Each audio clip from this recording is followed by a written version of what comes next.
Ahoy there! So in our last video, we left off just outside of Whitehorse. Now in this video, we're just picking up just east of Haines Junction. Now,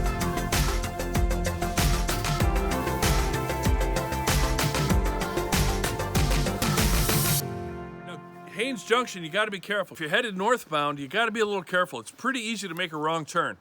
Now in very un-Hagen fashion, we made the right turn, so we only have footage from the right turn, but trust me, it's pretty easy to get screwed up. Now we don't have any video because, you know, that whole dash camera thing, you know, it was there, it was on, but it wasn't recording because it's corrupted. Anyway, same trip, but needless to say, we don't have any B-roll footage, which we're using for A-roll footage.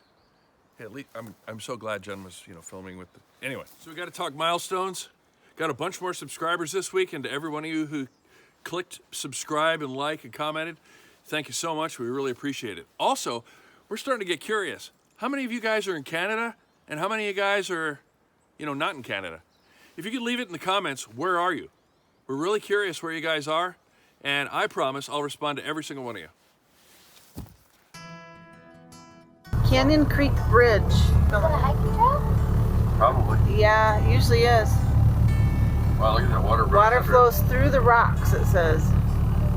Wow. Isn't that cool? I can't see it. I don't, I just am reading the sign. This is on our must-see list for later.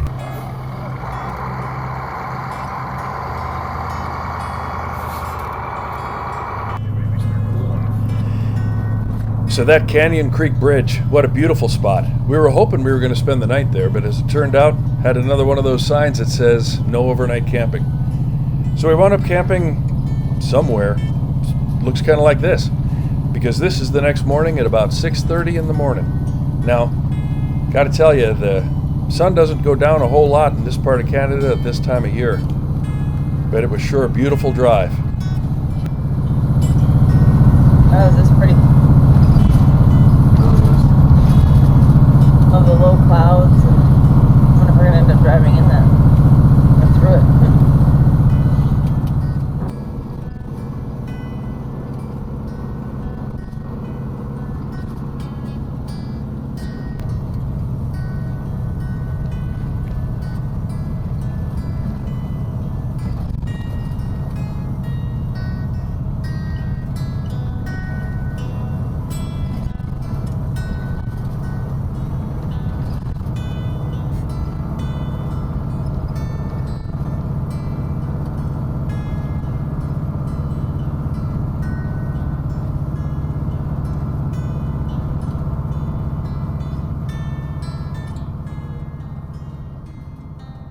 Now this Kluane Range has some pretty steep mountains that you're going to be seeing in a little bit. Now I can't say for sure if this is part of the Canadian Rockies or not, but it is one beautiful area.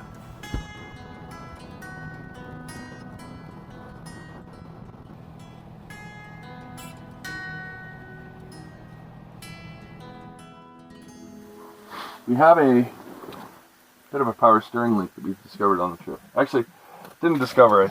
Pretty sure Aaron told me about it. It's got that weird blow-by thing. Yeah, so we've been keeping tabs on it, and every once in a while you start hearing power steering and it's like, oh, okay, it's time to check. Yep, we're low. So it takes about one bottle to fill it. Not the end of the world, but we don't want to, obviously we don't want to smoke the pump. And I already did morning checks this morning, so we're good there. Your morning checks include? And morning checks include checking tires, transmission, tires. And then on the inside we check transmission fluid, hydraulic fluid, main engine oil, which I was really surprised we didn't need any today. But we didn't run it hard at all yesterday. Yeah, we didn't. So Roads were rough, so we were slower. No huge mountain climbs. yep.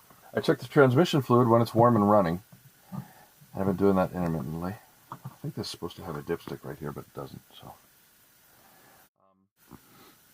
That's really all there is to it for that. Now, I would very much like it if I didn't have to open the entire doghouse to get to it, because it's got an access panel back here. I might look at trying to figure out a way if there's a way I can relocate it back here, but I have to be careful of the turbo that I don't cook it. But see, since this is a remote reservoir, And I'm going to be replacing the power lines, or the hydraulic lines anyway. Once I replace them, I can put it somewhere else. So I probably will. I just don't know exactly where yet. But it's not that invasive, but yeah, you do have to take the dashboard apart. Yeah, taking the top part of the dash off is the part I don't really care for. I mean, all in all, it's not a bad situation. Now, see, when I talk about, how fun it is to live this, semi-retired life. By semi-retired, I mean I'm still working full-time. I can't quite imagine what it would be like to be... I'm not feeble yet. At least I don't think so. I can't imagine what it would be like to be feeble. Trying to run this old of a rig. But, yeah, so when you hear funny noises, of course, after doing this long enough, you start to know what all those funny noises are. Something we should throw out there. I've had diesels in my life for most of my adult life, so some of these sounds are not new to me.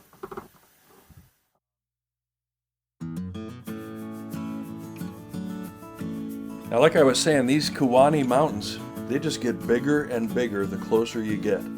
And I gotta tell you, with the fog down below, clouds up above, and we're starting to see snow caps, it is absolutely gorgeous up here. And of course, the girls in this conversation like the flowers alongside the road too. Here comes Destruction Bay.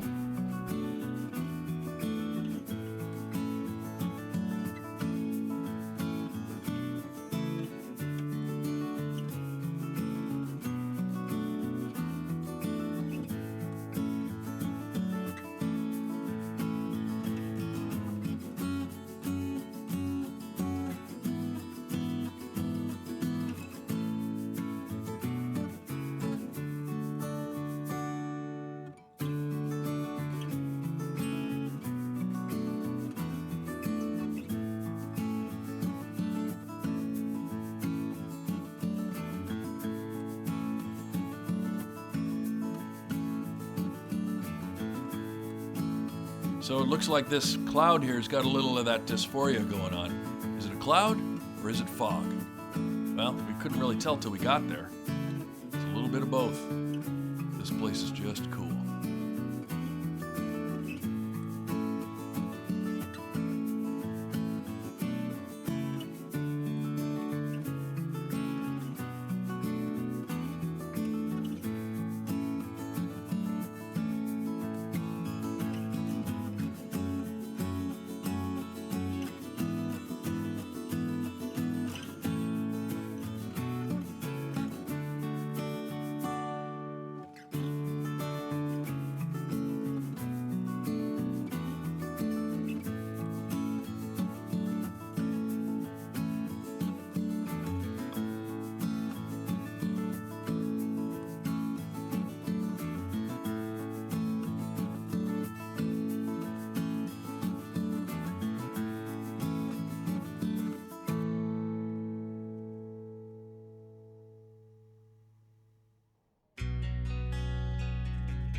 Talk about a reflection lake. I don't know if it shows up in the picture, but man, was that beautiful.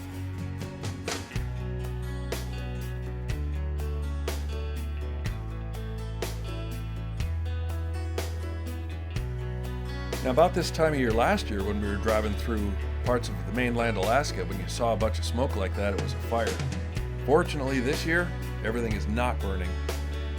Much more pleasant.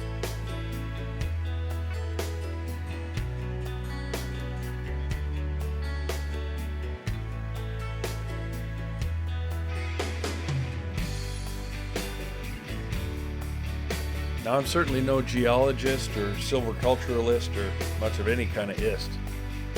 I can't tell if we're above the tree line up there or what's going on, but even though there's not a lot of life on that mountain, it's still majestic to see in front of you. Now, this is called the Hatchell Mountain, or if you're from Canada and I'm saying that wrong, I think it's called the Hatchell. Apparently, it used to be called Sheep Mountain. Not hard to imagine what's up on there.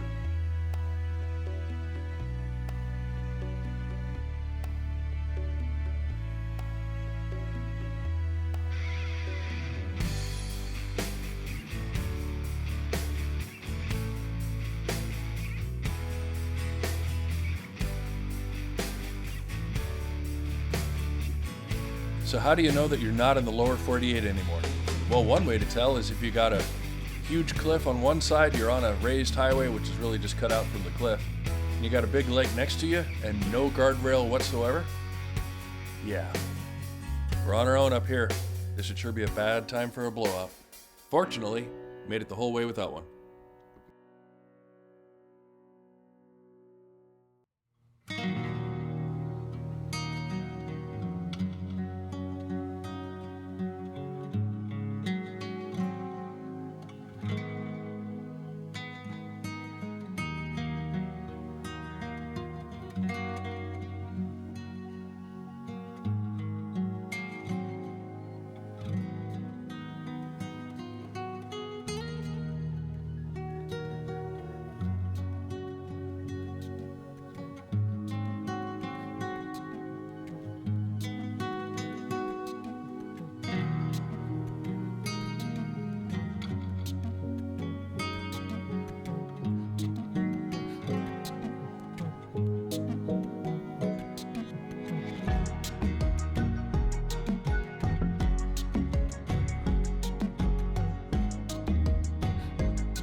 Now, Kluane Lake is a good place to fish, according to the milepost, for whitefish, trout, and chum salmon. But it also says it can be quite dangerous when the wind picks up. Now, the milepost also told us that this Kluane Lake area was a real hot spot for gold rush back in the early 1900s. I tell you, when you hear all those stories about the Yukon gold rush, this must have really been a hot spot back in the day.